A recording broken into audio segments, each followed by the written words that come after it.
Guys, I've been fighting myself.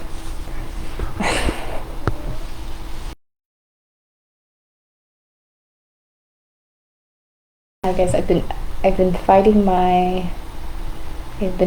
myself about coming on here and giving you this portion of Esther to wrap up the book by the end of the week, which I think we can do. Tomorrow's Friday, and we've gotten far enough. I'm giving you just another little taste here today, and I apologize for any kind of delay. Anyways, it feels weird coming on here in the middle of the afternoon because I'm already in the system. I'm already into the system, into the day. I get a little distracted. But let me go ahead and give you this here. We've had a lot of emotion coming up, okay? We've had characters from the Quran and characters from the Bible jumping out at us and making themselves known. Lots of heavy emotion and dramatic tellings. So let's go ahead and give you this quote here. Fame is like a river that is light and swollen and drowns things weighty and solid. Right, so it's actually a gruesome picture that Mr. Bacon paints. This is from his work of praise. But think about that for just a second. Fame is like a river when thinking of fame. It beareth up things light and swollen, okay? It drowns things weighty and solid. Right, so I'm going to give you just a moment here. Thinking of all of the names that we've covered in the Bible and the Quran thus far, whose names have lasted, right? Those who have been through the light, okay?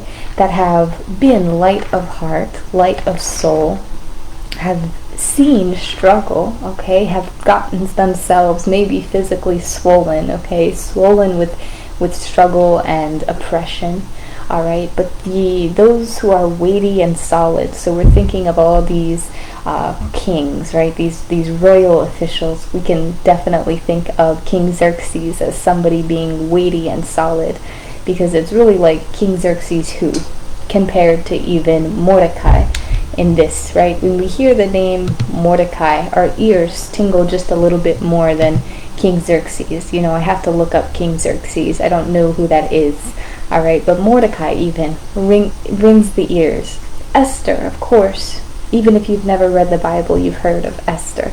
Okay, so thinking of how fame carries out those who go through the hardship, those who go through the struggle, and those who have dealt with a lot of things, okay, versus those who had a very heavy and solid and rich-filled life. We'll just put it like that. Think of having like bags of gold tied around your waist, okay, if you're trying to swim through a river, or weights, okay? It's going to tie you down, all right? Not to say that having wealth isn't a beautiful and wonderful blessing. It just should be used in the right manner. Let me pause real sec. I'm just going to fix this boiling water, and we'll get into this little section of Esther, this next part. Give me just a moment.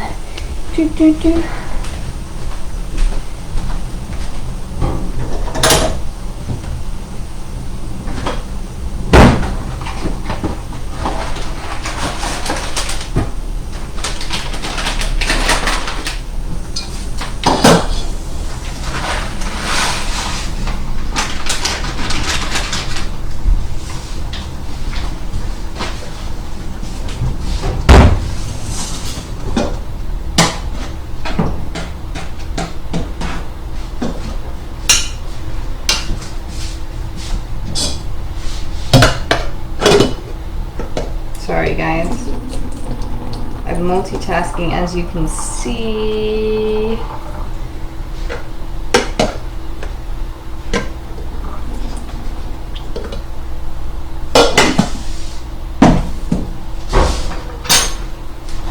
As you can hear, I was trying to talk myself out of coming on here. Let's just do it. Let's get it done.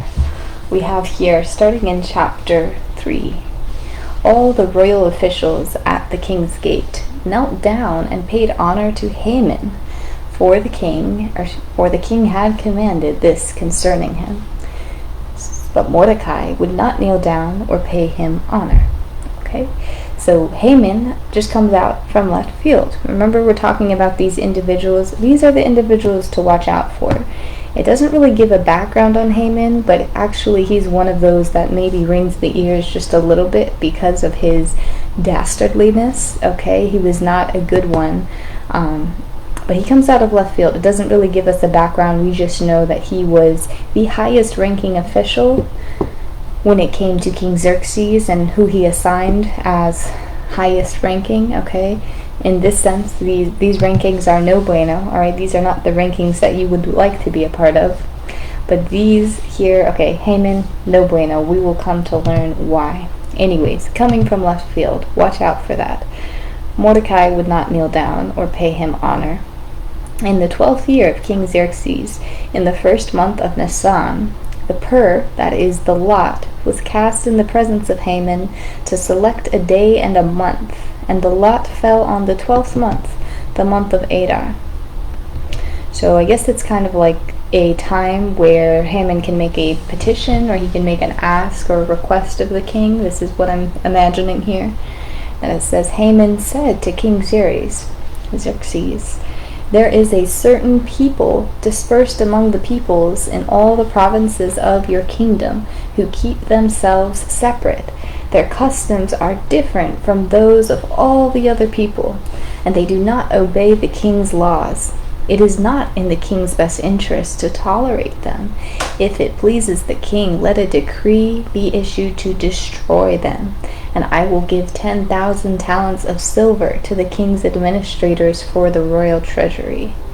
Alright, so Haman, right, he issues literally a genocidal decree. A genocidal decree, and who do you think he's talking about? He's talking about the Israelites. And he even offers this amount of 10,000 talents of silver, and Xerxes honors his request, but he denies the money. He's like, no, you can keep the money, but do what you will with the people. So at that point, they send out couriers, okay, letting the people know that this decree is taking place, and messengers go out to all the provinces that King Xerxes ruled. Keep in mind, he was that really ruler of a very large stretch of land. Okay, what did we say? 120 different provinces, 127 provinces stretching from India to Kush. So at this time, the couriers are going out and I guess alerting the Israelites that they will be no more. Very scary. It's getting intense, you guys. That's why it's hard to talk about like this, but it's good that we're reading this and informing ourselves. And mind you too, that amount doesn't seem like a lot, but 10,000 talents of silver with today's inflation and today's what do you call that? You know what I'm trying to say. In today's money, is something like 3.5, 3.7, 3.8 billion dollars. Okay, so just interesting figure. When I had to look that up, I'm like, interesting. Anyways, Mordecai, being outside of the temple gates, he heard about this through the couriers, and he was extremely distressed. Tore his robes, of course, put dust and dirt on his head, of course, and Esther knew he was distressed, so she sent her servant, her eunuch, essentially Hathach, to go talk to Mordecai to see what was going on. So Hathach went out to Mordecai in the open square of the city in front of the king's gate. Mordecai told him everything that had happened to him, including the exact amount of money Haman promised to pay into the royal treasury for the destruction of the Jews. So I forgot how Mordecai found out about this. Again, I think it's the couriers, and then he also had some information as well about the money and everything. Then Esther sent this reply to Mordecai. Go gather together all the Jews who are in Susa and fast for me. Do not eat or drink for 3 days, night or day, and I and my attendants will fast as you do.